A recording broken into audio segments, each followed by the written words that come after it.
Dia berargumen kepada saya bahwa klien saya bukan pembunuh. Kata JN, Oh, katakan oke. tersangka, Oke. yang 5 tersangka itu. Oke.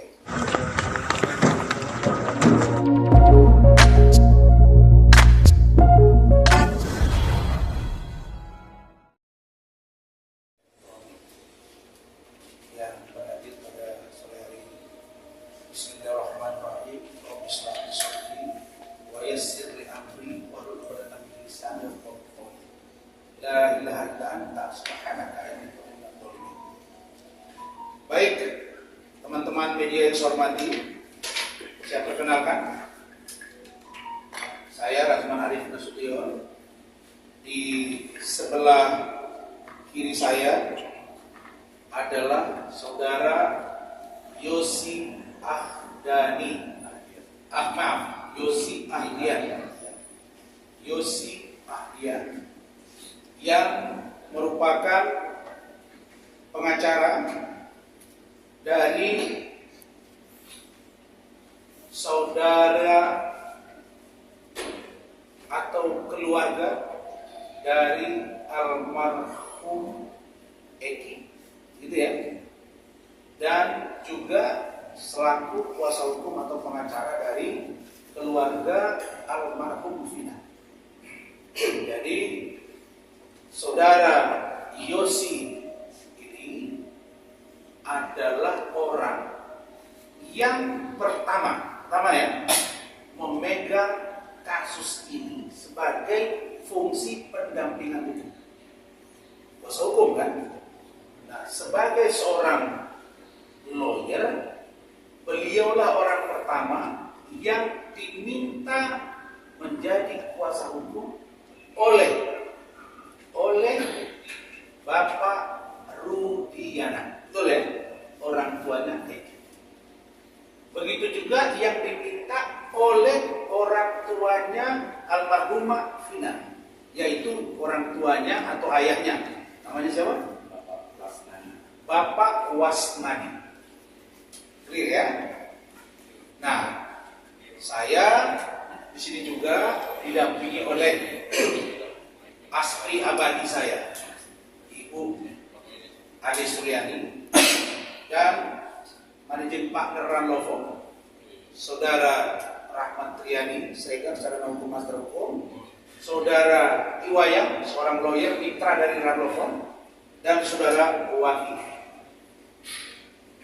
Saudara-saudara, saya ingin sampaikan bahwa preskon hari ini adalah upaya saya, satu itikat baik saya selaku owner dan founder dari Ranlovo bersama dengan tim untuk membantu pihak kepolisian dalam mengungkap kasus atau tabir yang sekarang makin bias kemana-mana tentang kematian almarhumah Vina dan almarhum Eki yang dinilai tidak wajar. Itu poinnya. Jadi kami tidak dalam rangka menyudutkan siapapun.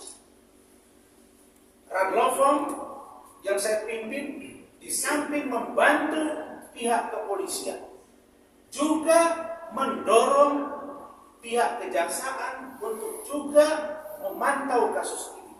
Begitu juga dengan pengadilan, karena ini sudah berjalan dari proses penyidikan sampai penuntutan sampai dengan putusan. Artinya instrumen penegakan hukum Indonesia terhadap 2 orang warga negara Indonesia yang meninggal tidak wajar ini sudah berjalan. Ada fungsi pembelaan hukum pendampingan, ada lawyer yang bernama Saudara Yosi, ada kepolisian yang sudah memeriksa dan melakukan pemberkasan, ada jaksa yang sudah juga melakukan fungsi pra-adjudikasi bersama-sama memeriksa berkas, penyidikan, dan penuntutan. Kenapa beliau butuh kuasa hukum? Pertama, Yosi mengatakan kepada saya, Bang, saya ingin meluruskan. Karena ada banyak penjelasan dari orang-orang yang sekarang menjadi pengacara, apakah pengacara Vina, yang sekarang belum ada pengacara Eki, belum ya. Kemudian dari pengacaranya Saka, dari pengacaranya Peggy, yang menurut penjelasan Saudara Yosi banyak yang harus diluruskan. Dan kalau itu dibiarkan, dia akan berimplikasi makin rumit, runyam. Dan karena itu kita cinta Indonesia, maka kita ingin meluruskan ini. Karena itu beliau khawatir jangan sampai besok statement beliau ini akan dijadikan orang untuk satu menekan dia secara pribadi dan keluarganya, dan atau hal-hal yang lain. Maka beliau bilang, Bang, saya tolong fasilitasi untuk saya merespon, dan saya juga minta Abang sebagai kuasa hukum saya. Begitu Linda ya? Betul ya, ini fakta nih. Jangan kejadian kayak kemarin-kemarin gitu. Oke. Berikutnya, saudara-saudara, bahwa penjelasan setelah disampaikan oleh saudara atau Adinda Yosi ini, saya akan coba nanti mempertajam untuk substansinya bisa lebih membantu keterangan dari Adinda Yosi. Dan saya percaya hari ini Bapak Presiden, Pak Jokowi, Bapak Wakil Presiden, Pak Kapolri, Pak Jaksa Agung, sampai para hakim Mahkamah Agung pasti menyaksikan kasus.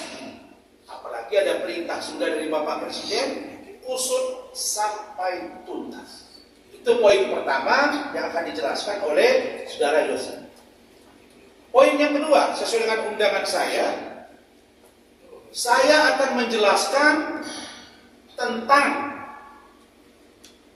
benar nggak sih keterlibatan anak jenderal. Ini kami lakukan berdasarkan penelusuran. Wajar dong saya melakukan penelusuran karena saya praktisi hukum, saya punya tim, dan saya sering diminta pendapat oleh media. Jadi kalau saya tampil, saya mesti punya data, karena praktisi hukum harus mendalami seluruh data secara komprehensif, bukan sepihak. Nah, karena itu maka saya akan menjelaskan berdasarkan penelusuran kami, apakah benar ada anak jenderal yang terlibat dalam persoalan ini?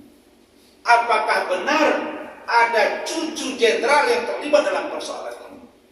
Apakah benar ada anak bupati di salah satu kabupaten kota di Jawa Barat yang terlibat dalam persoalan ini?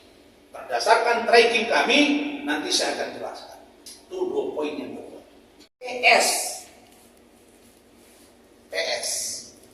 tentang sosok orang tua PS.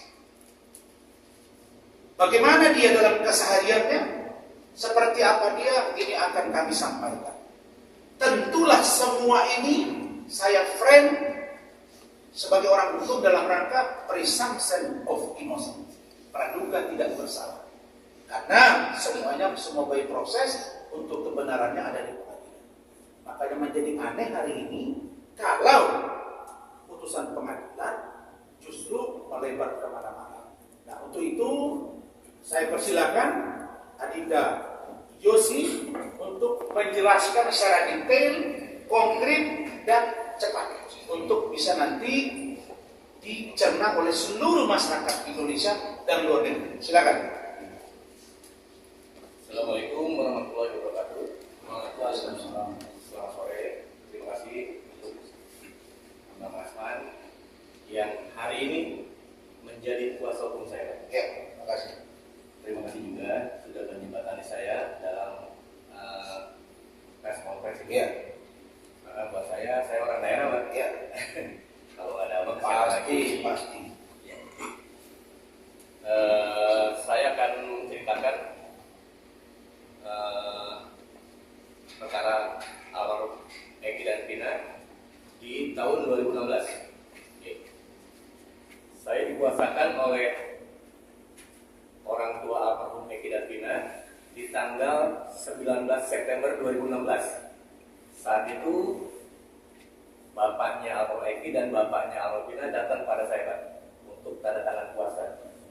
Bapak Eki diwakili oleh ayahnya. Tahun? Tahun 2016. Iya. Diwakili oleh ayah kandungnya, Bapak Rudiana, dan almarhum Vina dikuaskan oleh orang tuanya juga, Bapak Wasnadi namanya. Iya. Orang tuanya laki-laki ya? Iya, orang tua laki-laki. Saat itu ibunya Vina sedang berada di luar negeri, Pak. Jadi TKW. Begitu berdatangan puasa, saya langsung bekerja, Pak.